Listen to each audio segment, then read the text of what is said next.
ठेवलंय आणि आपली गरज आता होणार. त्या पुन्हा चालत आल्या. दिवाण खाण्यामध्ये टेकल्या, आराम खुर्चीवरती बसल्या. सासूबाई आपल्या खोलीमध्ये गेल्या आणि बाहेर आल्या. सांगितलं, रंगूबाई माफ करा बरं का, 2 दिवसांनी दिलं तर चालेल का? रात्रीच आमच्याकडचं दही संपलं. आता रंगूबाईचा पारा थोडा चालला. एक तर गरज झाली नाही, पायाला जे चालायला लागलं, पाय दमछाक झाले. एका घरी दोनदा नाही शब्द ऐकायला लागला. रंगूबाई म्हटलं, मग आता जर तुमच्याकडे दही नव्हतं तर मग तुमच्या सुनीने सांगितलं होतं, मग मला पुन्हा तसदी का दिली? ते शब्द उच्चारले. सासू म्हणजे काय ते मला सांगायचंय. सासूबाईने सांगितलं, रंगूबाई अगं माझ्या घरामध्ये दही नाही हे मलाही माहिती आहे, रात्रीच संपलंय. तुम्हाला चौकात जिथं भेटी ना तिथंच माहिती होतं नाही म्हणून. माझ्या घरामध्ये दही नाही हे मला तिथेच माहिती होतं, पण नाही म्हणून सांगायचा अधिकार माझा आहे, सुनेचा नाही. एवढं कळलं तरी तुम्हाला सासू कळायची. सासूला किती अधिकार आहे, सासूला किती स्वातंत्र्य आहे. अशी स्वतंत्र अधिकाराची जी गवळण आहे ज्ञानयुक्त अंतःकरणाची, तिने आपली बहिर्मुख असणारी वृत्ती अंतर्मुख केली आणि जो प्रकार तिच्या प्रत्येकीला आला तो अभंगाच्या पहिल्याच्या.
पाहती गवळणी काय पाहिलं त्या सासूने, तवती पालती दुधाणी.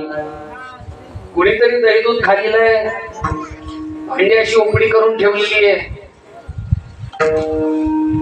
सर्व आजूबाजूच्या गवळणीने तिने हाक मारलेली आहे, जमा केलेला आहे. एवढ्या तातडीने सासूबाईंनी का बोलवलं म्हणून अख्ख्या कोकणातल्या गवळणी आलेल्या आहेत.